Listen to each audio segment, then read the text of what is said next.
All right, let's go over the answers to the terminology section. Finding an individual's percentile for a 1RM squat is a way to evaluate them. So recall these first three go through three terms that are usually somewhat related to one another, but they do mean distinctly different things. So a measurement is something that we collect. A test is the means by which we collect the measurement, and then the evaluation of that data is assigning worth to it or trying to interpret what the meaning of the value is. So in this example, using a percentile calculation would be a way to evaluate a person's performance because we are assigning some type of worth to that data. For number 2, body composition is a type of measurement, while hydrostatic weighing, bioelectrical impedance, and skin folds are different tests used to quantify body composition. So body composition is the actual data that we collect, so that's what classifies it as a measurement. And then hydrostatic weighing, bioelectrical impedance, and skin folds are different protocols or tests that we can use to collect this measurement. For number 3, inexperienced undergrads aren't likely to be as reliable as graduate students when it comes to marker placement. Valid would have also been an acceptable answer. I feel like reliable is probably a little bit more common as like the first answer that pops into students' heads for this class. And reliable kind of meaning consistency in measurement. So you would have more expectations of graduate students who have more experience in marker placement to be more consistent with the placement of those markers. Some of you might also be thinking valid in terms of accuracy, and in this kind of question, usually there's more than one correct answer because there is a little bit of interpretation that we're open to. For number 4, finding joint angles using video or motion capture is more valid than using a manual goniometer. This is also another question where we could possibly have two answers. If you also had put objective, that would be correct as well. Okay, so we often use equipment for more accurate measurement, which is why we could put valid, but we also use equipment for more objective measurements to review or to remove any investigator biases that could come from, manual measurements like using a goniometer. For number 5, in a group frequency distribution, the interval size is determined by taking the difference between two adjacent upper or lower bounds of groups.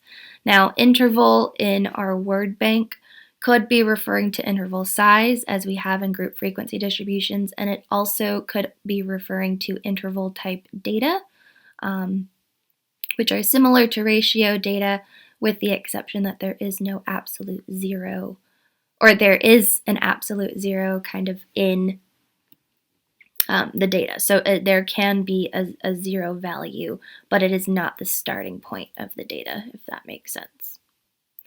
But for this particular question, we're looking at the interval size type interval word. Okay.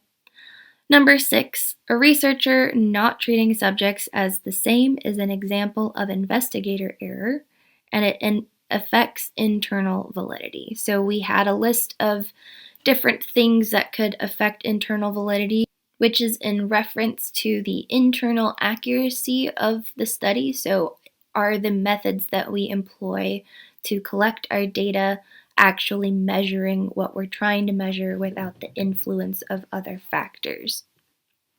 Investigator error was one of these threats to internal validity. We also had instrument error, so if something collects data incorrectly, learning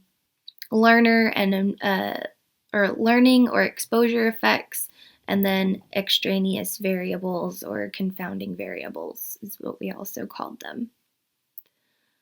Okay, so in this example, researchers not employing the same methods for each subject would be investigator bias or error.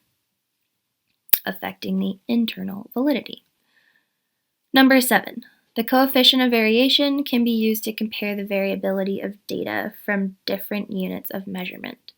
The coefficient of variation is the standard, or one of the standard scores that we've covered in this class, and it creates, instead of using the units of measurement, it changes those into a percentage of variation or a percentage of variability. That way you can make comparisons across different units of measurement. Number 8, a researcher studying the effects of low cadence cycling on time trial performance for master athletes only had elite males volunteer for their study. This is a problem with external validity because it narrows the generalizability of the study results. Number 9, in data that are normally distributed, that's R, the mean is likely to be equal to the median. So if you recall, when we have a perfectly normal distribution, our mean, median, and mode, our 3 measures of central tendency, are all equal to one another.